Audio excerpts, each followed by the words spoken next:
আসসালামু আলাইকুম রহমতুল্লাহি ওয়া বারাকাতুহু ইন্নাল হামদুলিল্লাহ ওয়াসসালাতু ওয়াসসালামু আলা রাসূলিল্লাহ ওয়া বা'দ। প্রিয় দর্শক শ্রোতা, মাহে রমজান উপলক্ষে যমুনা টেলিভিশনের বিশেষ আয়োজন রোজার দিনে প্রেজেন্টেড বাই ঢালাই স্পেশাল সিমেন্ট অনুষ্ঠানে আপনাদেরকে স্বাগত জানাচ্ছি আমি নিজাম বিন মুহিব। প্রিয় দর্শক, আমাদের আজকের আলোচনার বিষয় গুরুত্বপূর্ণ আমল মোনাজাত। আর এ বিষয়ে কথা বলবার জন্য আমরা আমন্ত্রণ জানিয়েছি আমাদের একজন সম্মানিত স্কলারকে, যিনি আমাদেরকে আজকে এই বিষয়ে গুরুত্বপূর্ণ দিক নির্দেশনা দিবেন ইনশাআল্লাহ। আমাদের সঙ্গে আমাদের আমন্ত্রণ গ্রহণ করে স্টুডিওতে এসেছেন বাংলাদেশের খ্যাতিমান স্কলার, জামিয়া শরঈয়াহ মালিবাগ ঢাকার সম্মানিত সিনিয়র মুফতি ও মুহাদ্দিস ফদিলাতুশ শেখ মুফতি আব্দুস সালাম। আসসালামু আলাইকুম ওয়া রাহমাতুল্লাহি ওয়া বারাকাতুহু। ওয়া আলাইকুম আসসালাম ওয়া রাহমাতুল্লাহি ওয়া বারাকাতুহু। উস্তাদ কেমন আছেন? আলহামদুলিল্লাহ, আপনি কেমন আছেন? আলহামদুলিল্লাহ, আমরাও ভালো আছি। আমরা যেমনটি শুরুতে দর্শকদেরকে জানাচ্ছিলাম যে গুরুত্বপূর্ণ আমল হচ্ছে মোনাজাত, কিন্তু এই মোনাজাত নিয়ে আমাদের সমাজে অনেক ফিতনা বলতে পারেন বা নিজেদের মধ্যে অনেক ক্লেশ তৈরি হয় এই মোনাজাত নিয়ে। কেউ বলেন যে না একদম একাকী মোনাজাত করব, কেউ বলেন যে না সম্মিলিত মোনাজাত করব, কেউ আবার বলেন রাসূল সাল্লাল্লাহু আলাইহি সাল্লাম তো কোনো কোনো জায়গায় সম্মিলিত মোনাজাত করেছেনও, যেমন ইস্তেসকার সালাতের পরে। এইরকম অনেকগুলো বিষয় সামনে চলে আসে। তো আমরা শুরুতেই যেই পয়েন্টে আপনার কাছ থেকে আলোচনা শুনব সেটি হচ্ছে মোনাজাত কেন এত গুরুত্বপূর্ণ। ধন্যবাদ আপনাকে। আসলে মাহে রমজানে মোনাজাত এবং আল্লাহর কাছে নিভৃতে নিজের কথা বলতে পারার সবচেয়ে মহা সুযোগ থাকে, এজন্য মোনাজাত নিয়ে এই সময় কথা বলাই শ্রেয়। আলহামদুলিল্লাহ। মোনাজাত শব্দের অর্থ হচ্ছে গোপনে কথা বলা, নিভৃতে মনের কথা আপনজনের কাছে পেশ করা। তো এই অর্থের দিক বিবেচনা করলে দেখা যাচ্ছে যে আমরা যে দোয়া করি, যে দোয়ার মধ্যে ইমাম সাহেব কিছু দোয়া পড়লেন, আমি ওটা বুঝলাম না, আমি আমিন আমিন বললাম, এটা আসলে মোনাজাতের মূল লক্ষ্য অর্জিত হলো না। জি, এখানে মোনাজাতের লক্ষ্য অর্জিত হবে তখন যখন কিনা আমি যে ভাষাই বলি, আমি আরবি ভাষা বুঝলাম না, বলতে পারি না, কিন্তু আমার নিজের একটা ভাষা আছে, আমার মনের ভাষায় আমার কথাগুলো যখন আমি আল্লাহর কাছে বলবো, এটাই হলো মোনাজাত। আর মোনাজাত যদি শুধু দোয়ার অর্থ বলেন তাহলে পুরো নামাজটাই কিন্তু দোয়া। নামাজের আল্লাহ প্রথম তাকবীরে তাহরিমা বলার পর থেকে নিয়ে যে আমি আল্লাহ তাআলার যে সানা পড়ছি, এটা কিন্তু সানা মানে হলো দোয়া উল ইস্তিফতাহ, মানে সূচনার দোয়া, সালাতে প্রবেশের দোয়া। হ্যাঁ, এভাবে প্রত্যেকটা ধাপে ধাপেই আমি যে একটা কিছু পড়ছি এটাই কিন্তু দোয়া। তো এই জন্য পুরো সালাদটাই হলো দোয়া। এই জন্য রাসূল আকরাম সাল্লাল্লাহু আলাইহি ওয়াসাল্লাম ইরশাদ করেছেন, ইযা সাল্লা আহাদুকুম ইন্নামা ইউনাজি রাব্বাহু। যখন তোমাদের কেউ নামাজ পড়ো বা নামাজে দাঁড়ায়, তখন সে কিন্তু মূলত আল্লাহর সাথে কথা বলছে। প্রত্যেকটা ধাপই যেহেতু দোয়া আছে, এজন্য আল্লাহর সাথে কথা বলা হয়ে যাচ্ছে। এখন নামাজের শেষে আমি সম্মিলিত হোক বা একাকী হোক, যে দোয়াটা করি এটাকে আমাদের সমাজে মোনাজাত নামে পরিচিত, এটা প্রচলিত আছে। কিন্তু মোনাজাত মানে এটাই না। যেহেতু যখন বান্দা আলহামদুলিল্লাহি রাব্বিল আলামিন বলে, তখন আল্লাহ রাব্বুল আলামিন বলেন হামিদানি আবদি, যে আমার বান্দা আমার প্রশংসা করেছে। যখন বান্দা বলে আর রহমান রহিম, তখন আল্লাহ বলেন যে মাজ্জাদানি আবদি। হ্যাঁ, এরকম আমার বান্দা আমার প্রশংসার ক্ষেত্রে আরেকটু যোগ করেছে। যখন মালিক ইয়াউমিদ্দিন বলে, তখন আল্লাহ বলেন যে আসনা আলাইয়া আবদি, আমার উন্নত মানের সানা প্রশংসা করেছে আমার রব। এরপরে আমার বান্দা করেছে, আল্লাহ পাক এভাবে বলেন। তার মানে হলো সূরা ফাতিহাটা আমার মধ্যে, বান্দার মধ্যে আর আল্লাহর মধ্যে ভাগ করে দেওয়া। আল্লাহর কাছে একটা কিছু বলা হয়, আল্লাহ পাক সেটার উত্তর করেন। তো এটাই তো মোনাজাত, যে আমি চাইলাম ইয়াকা না'বুদু ওয়া ইয়াকা নাস্তাঈন, তখন আল্লাহ পাক রব্বুল আলামিন বলেন হাযা লি আবদি ওয়া লি আবদি মা সাআলা, হাযা বাইনি ওয়া বাইনা আবদি ওয়া লি আবদি মা সাআলা। এটা আমার আর আমার বান্দার মধ্যে সম্পর্ক, আমার বান্দা যা চাবে আমি তাকে তা দিব। এজন্য আমার কিয়াম, আমার সালাত, আমার রুকুন, আমার যে আমি রুকুতে যাব, আমি সাজদা করব, এই সবগুলো মূলত মোনাজাত।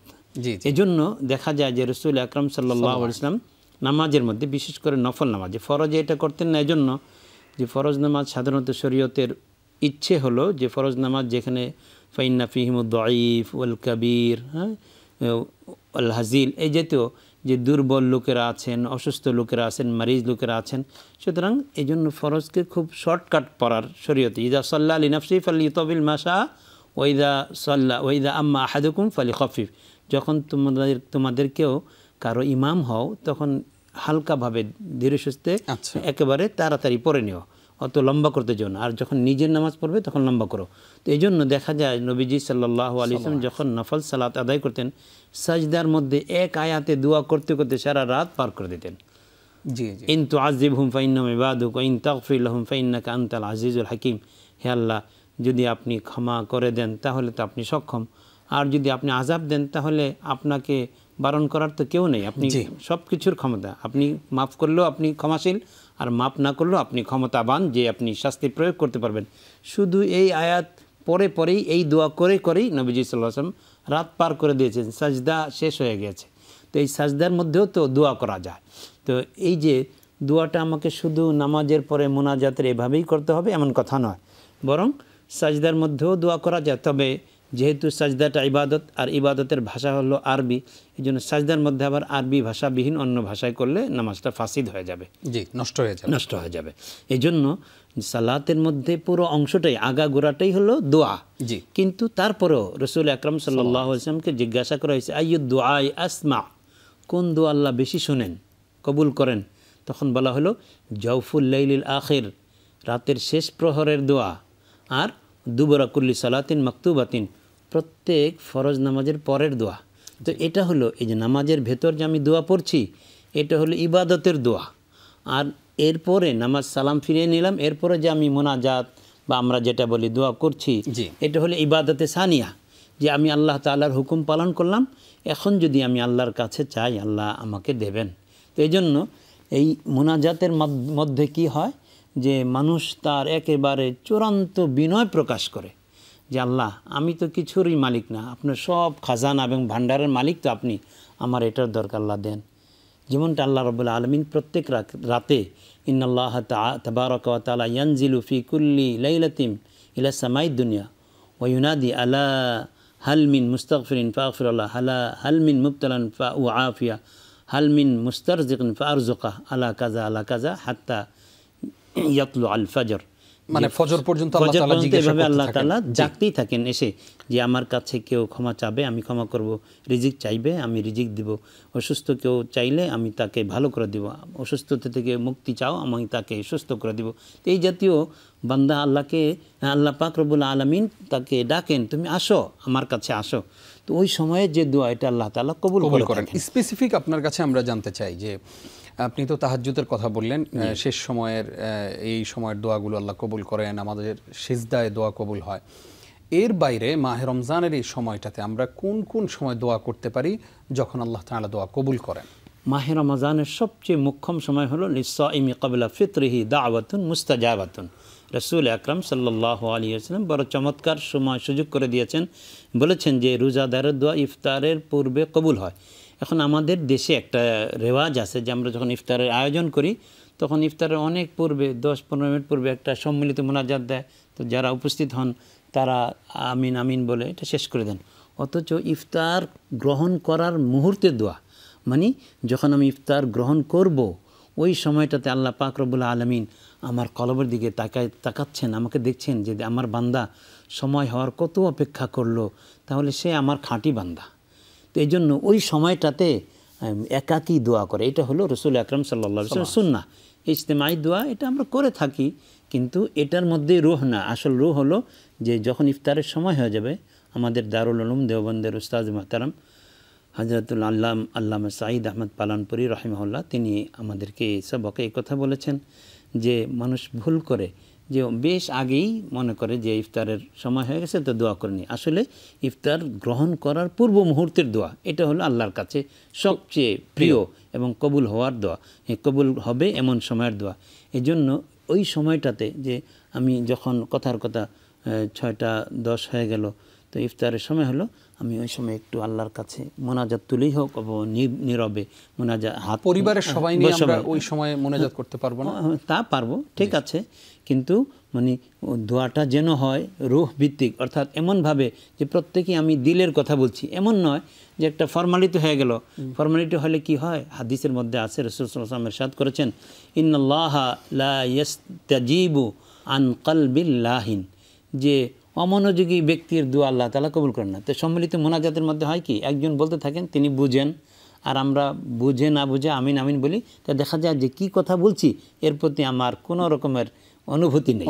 ঠিকই বলেছেন। আমি একদম এই জায়গায় আপনার সঙ্গে শতভাগ একমত যে যদি ফর্মালিটি মেনটেনের জন্য আমরা মুনাজাত করি, আসলে ওই মুনাজাত অন্তঃসার শূন্য।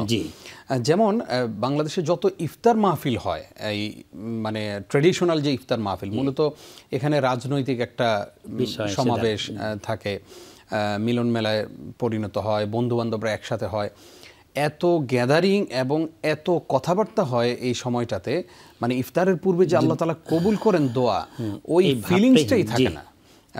আপনি কি এই বিষয়টা খেয়াল করেছেন কিনা? অবশ্যই অবশ্যই, হ্যাঁ, আমরা সবসময় এটা দেখি যে আসলে মাহফিলটা তো হয় ইফতার মাহফিল, কিন্তু সেখানে ইফতারের যে মূল রূহ এবং দোয়া কবুল হওয়ার যে সময়টা, ওইটা কি অবজ্ঞা করা হয়। তাহলে ওই সময় গ্যাদারিং, হইচই, তামাশা, এটা দাও সেটা দাও, আসলে যে ইফতারের মাধ্যমে আল্লাহর কাছে চলে যাওয়ার যে একটা একান্ত মোক্ষম সুযোগটা থাকে, এটা আমরা হারিয়ে ফেলি। এই জন্যই ওলামায়ে কেরাম বলেন যে ইফতার গ্রহণ করার মুহূর্তে তুমি আল্লাহর কাছে একেবারে মনে নীরবে নিভৃতে কিছু বলো, এটা আল্লাহ কবুল করেন। জাযাকাল্লাহ খাইর। আসবো আপনার কাছে আবার ইনশাআল্লাহ। আজকে আমরা মোনাজাত নিয়ে কথা শুনছিলাম, যে বিষয়ে সচরাচর আসলে আমরা কথা বলতে শুনি না। আমরা আজকে এই বিষয়টা এই জন্যই নির্ধারণ করেছি যে মোনাজাত সংক্রান্ত অনেকগুলো বিষয় আছে যা আমরা অনেকেই জানি না, আর সেই বিষয়ে কথা বলছেন আমাদের প্রিয় স্কলার মুফতি আব্দুস সালাম শেখ। স্বাগত আপনাকে আরও একবার। ধন্যবাদ। আমরা এবার আপনার কাছে জানতে চাই, মোনাজাত কিভাবে করব। আমরা ফরজ সালাতের পরে দোয়া কবুল হয় আমরা জানি, সেই সময় কি আমরা একাকী হাত তুলে মোনাজাত করব, নাকি ইমাম সাহেব মোনাজাত করবেন, আমরা সবাই আমিন আমিন বলবো? প্রসঙ্গত আপনাকে বলি যে আমাদের কাছে অনেকে বলেন যে হুজুর, যখন জোরে জোরে ইমাম সাহেব মুনাজাত করেন, তখন পেছনে যারা সালাত পান নাই, 2 রাকাত 1 রাকাত মাসবুক যারা, সেই মাসবুকদের সালাত আদায় করতে খুবই কষ্ট হয়, এবং যদি তাদের সালাত নষ্ট হয়, এর দায়ভার কি ওই ইমাম সাহেব নেবেন কিনা? দেখুন, মুনাজাত নামাজ তো সালামের মাধ্যমে শেষ হয়ে গেল। হাদিসের মধ্যে আছে তাহরিমুহাত তাকবীর ও তাহলিলুহাত তাসলিম, যে তাকবীরে তাহরিমের মাধ্যমে নামাজে আগে যেগুলো হালাল ছিল সেগুলো হারাম হয়ে গেল, মানে নামাজের সূচনা হলো। এরপরে যখন সালাম ফিরালাম সেগুলো আবার হালাল হয়ে গেল, তার মানে সালামের মাধ্যমে নামাজের সমাপ্তি ঘটলো। এখন আমাদের সমাজে সালাম ফেরানোর পরপরই বা কিছু পরে ইমাম সাহেব একটা মোনাজাত ধরেন আর মুসল্লিরা আমিন আমিন বলেন, এটা একটা ট্র্যাডিশন হয়ে গেছে। এবং মনে করা হয়, সাধারণ যারা পাবলিক থাকেন তারা মনে করেন যে সালামের মাধ্যমে আসলে নামাজ শেষ হয়নি, বরং মোনাজাত একটা অংশ রয়ে গেছে। এখন কারো যদি সালাম শেষ হওয়ার পরে কারো খুব নেহায়াত জরুরি কাজ আছে, উনি চলে যাচ্ছেন, তার প্রতি তির্যক দৃষ্টিতে তাকানো হয় যে এই লোকটা যাচ্ছে কেন, তার নামাজের আধা তো রয়ে গেল। এই চিন্তায় আপনার অনেকেই বলেন যে যেখানে একটা মুস্তাহাব আমলকে ওয়াজিব ফরজ পর্যায়ে নিয়ে যাওয়া হয়, এটা ফতুয়ার কিতাবে স্পষ্টভাবে আছে। আল্লামা ইবনে আবেদিন শামী রাহিমাহুল্লাহ বলছেন, মুস্তাহাব সুন্নাহকে যখন ওয়াজিব ফরজের পর্যায়ে নিয়ে যাওয়া হয়, ওই মুস্তাহাব ছেড়ে দেওয়াটাই বরং উত্তম। এই জন্য আমাদের দেশে মুফতি ফজলুল্লাহ সাহেব রাহিমাহুল্লাহ, তারা মানুষের এই মনের অবস্থা দেখে বলতেন যে এটা আসলে বিদআত। আসলেই বর্তমানে অনেকেই মনে করি আমরা যে এটা নামাজের অংশ, আসলে তা না। বরং আপনি যেটা বললেন, আমি নিজেও এর ভুক্তভোগী। কখনো কোনো ইমামের পেছনে পড়েছি নামাজ, 1 রাকাত 2 রাকাত পাইনি, তখন ইমাম সাহেব তো যথারীতি ওইভাবে রব্বানা যালামনা, অথচ কোরআনের নির্দেশ হলো উদউ রাব্বাকুম তাদাররুআন ওয়া খুফিয়া। কারণ হলো যে ফর্মালিটি মেনটেন, এটা ইসলাম দেখে না। ইসলাম দেখে ইন্নাল্লাহা ইয়ানজুরু ইলা লা ইয়ানজুরু ইলা সুওয়ারিকুম ওয়া আমওয়ালিকুম ওয়ালাকিন ইয়ানজুরু ইলা কুলুবিকুম ওয়া আমালিকুম, যে আমল দিকে আল্লাহ দেখেন, তোমার আকার আকৃতি বেশভূষা, তুমি কিভাবে মোনাজাতটাকে, আবার অনেকে কবিতার ছন্দের আকারে, নবীজি সাল্লাল্লাহু আলাইহি ওয়াসাল্লাম ছন্দের আকারে মোনাজাত করতে নিষেধ করেছেন। ইয়াকা ওয়াসসাজা ফি দুআ, দোয়া করতে গিয়ে তুমি কবিতা আবৃত্তির মাধ্যমে এইভাবে গাফলতি করো না, এই কাজটা করো না তুমি। কারণ এভাবে আবৃত্তিমূলক দোয়া করতে গেলে তখন আর কলব নিয়ে অন্তরের হাজির থাকে না, বরং রুহ ভিত্তিক দোয়া হয় না। দোয়াটা একটা খেলনা তামাশা, মানে কাওয়ালি, ওগুলোর মতো হয়ে যায়। এই জন্য নবীজি সাল্লাল্লাহু আলাইহি ওয়াসাল্লাম যেখানে নিষেধ করে দিয়েছেন, আমাদের হয়তোবা আমরা মানে জনপ্রিয়তা পাওয়ার জন্য অথবা মুসল্লিদের কাছে নিজের গ্রহণযোগ্যতা বাড়ানোর জন্য এভাবে করে থাকি। হ্যাঁ, যদি মোটামুটি আওয়াজে, যে একেবারে মসবুকের নামাজ কোনো ক্ষতি হচ্ছে না, আপনি লক্ষ্য করবেন, আপনি যদি ইমাম সাহেব সালাম ফিরে নিছেন, এরপর আপনি মসবুক হইলেন, দাঁড়াইলেন, এখন ইমাম সাহেব যদি জোর আওয়াজে মোনাজাত করেন, আপনি নামাজ মোটে আগাইতেই পারবেন না, তখন বিরক্তি লাগে। তাই দেখুন, একটা সুন্নাহ অথবা মুস্তাহাব এই আমলের জন্য আরেক ভাই তার ফরজ আদায় করতে পারছেন না, এটা তো আপনি ওয়ামান আযলামু মিম্মান মানাআ মাসাজিদাল্লাহ ইউযকারা ফিহা ইসমুহু ওয়া সাআ ফি ইখরাবিহা, যে ওই ব্যক্তির থেকে জালেম, বেশি জালেম আর কেউ না, যে আল্লাহর ঘরে তার ইবাদতে বাধার সৃষ্টি করে। তো মুসলমান তো প্রত্যক্ষ বাধা দিবে না, কিন্তু এটা প্রত্যক্ষ বাধা দেওয়া তো আবু জেহেল, আবু লাহাব, ফিরআউনদের কাজ, কিন্তু পরোক্ষভাবে আমি বাধার কারণ হয়ে যাচ্ছে কিনা এটাও তো আমাকে দেখতে হবে। আমি জোরে জোরে যদি মুনাজাত করি তাহলে মুসবুক ভাইদের নামাজে অবশ্যই ব্যত্যয় হবে। সুতরাং এই ব্যত্যয় যেন না ঘটে, এই জন্য উলামায়ে কেরাম বলেন যে মুস্তাহাব সুন্নাহ হলো যে আস্তে আস্তে করা। আরও কয়েকটা প্রসঙ্গ নিয়ে আসছি, আপনি এই বিষয়গুলোতেও বলবেন। অনেক সময় দেখা যায় যে জোহরের পরে কিংবা মাগরিবের পরে অনেক মসজিদে তালিম হয়। আমরা জানি যে এই তালিমের মাধ্যমে অনেক ভাই দ্বীনের দিশা পেয়েছেন, সঠিক রাস্তা পেয়ে গেছেন। তো সেই তালিমেও অনেক সময় দেখা যায় কিছু মানুষ যারা সালাত পরে পেয়েছেন বা মাত্র মসজিদে আসছেন, তাদের সালাতগুলো নষ্ট হয় অনেক সময় সেই সাউন্ডে, তালিমের সাউন্ডে। এইটা একটা। আরেকটা হচ্ছে প্রচলিত যে মিলাদ হয় আমাদের সমাজে, অনেক মসজিদে বাস ঘোষণা দিয়ে দিল যে বাকি নামাজের পরে মিলাদ আছে, এরপরে তো মিলাদ শুরু হলো। মসজিদে যে মুসল্লিরা নামাজ পেল না বা নামাজ পড়তে যে তাদের কষ্ট হচ্ছে, এটা কেউই খেয়াল করে না, মিলাদটাই মুখ্যম। এই বিষয়ে কি বলবেন? ধন্যবাদ আপনাকে। আসলে তালিমের কথা যেটা আপনি বলছেন, তালিম অবশ্যই খুব ভালো জিনিস। রাসূল আকরাম সাল্লাল্লাহু আলাইহি ওয়াসাল্লাম সাহাবীদেরকে নিয়ে তালিম করতেন। হাইয়াম বিনা নাতাআল্লাম আল কোরআন, আসো আসো আমরা কোরআন শিখি। তো তালিমের মাধ্যমে যারা মাদ্রাসায় পড়ে বা বিশ্ববিদ্যালয়ে পড়ে, স্টাডিজ পড়ে, অনেক কিছু জানেন না, তাদের জানার একটা সুযোগ হয়ে যায় তাৎক্ষণিকভাবে। কিন্তু এর মানে এই না যে যারা নামাজ আদায় করছে তাদের নামাজে ব্যাঘাত ঘটাতে হবে, এবং সেটা তার কি হলো না হলো সেদিকে না দেখে আমি অতি আবেগী হয়ে কিছু লোককে, অথচ তারা নামাজ পড়ছে, সুন্নত হোক নওয়াফেল হোক পড়ছে, কিন্তু এখন এখানে জোরে জোরে বলা হচ্ছে। এটা অনেক সময় উদ্দেশ্য থাকে যে তাড়াতাড়ি আমরা শুরু করে দিলে তারাও আমাদের তালিমে এসে যাবেন, সংখ্যা বাড়ানোর উদ্দেশ্য থাকে। কিন্তু সংখ্যা বাড়ানোর ব্যক্তির মনের মধ্যে যদি এর আকর্ষণ সৃষ্টি করা না যায়, শুধু আপনি এই পদ্ধতি অবলম্বন করে আপনার সংখ্যা বাড়াতে পারবেন না। এটা আমরা বারান্দায় করতে পারি, এটা বারান্দায় করতে পারি অবশ্যই, একটা সাইডে, যাতে করে মসজিদ মূলত হলো ইবাদতের জায়গা, এবং তালিম এটাও মসজিদের অবশ্য জরুরি অনুষঙ্গ, কিন্তু যাতে ইবাদতের ক্ষেত্রে কোনো ব্যত্যয় ব্যাঘাত না ঘটে এটাকে আমাকে প্রধান লক্ষ্য রাখতে হবে। এরপরে মিলাদের কথা বললেন। দেখুন, পৃথিবীতে মানে ফেকা তো 4 প্রকারের ফেকা, হানাফি, শাফি, মালিকি, হাম্বলি। কোনো ফেকার কিতাবে কোনো আলেম দেখাতে পারবেন যে মিলাদ নামের কোনো ইবাদত আছে। হ্যাঁ, মিলাদের অর্থ যদি হয়, মিলাদের 2টা অর্থ। একটা হলো জন্মগ্রহণ করা, তো এটা জন্মগ্রহণ, এটা তো একটা কাজ, তো এটা আবার পরে কেমনে? অথবা মিলাদ মানে হলো যে সময়, ওই জন্মের সময়।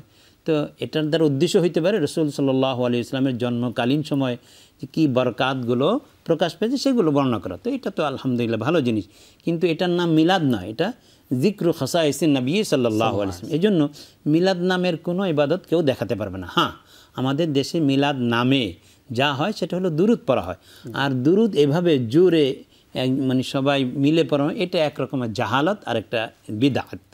কেন? এই জোরে পড়ার দ্বারা ওই যে সেই ওয়ামান আযলামু মিম্মান মানাআ মাসাজিদাল্লাহি ইউযকারা ফিহা ইসমুহু ওয়া সাআ ফি খারাবিহা, যে আল্লাহর ইবাদত করতে বাধা সৃষ্টি করা, এটা হলো সব জায়গা যারা করে তারা হলো সবচেয়ে বড় জালিম।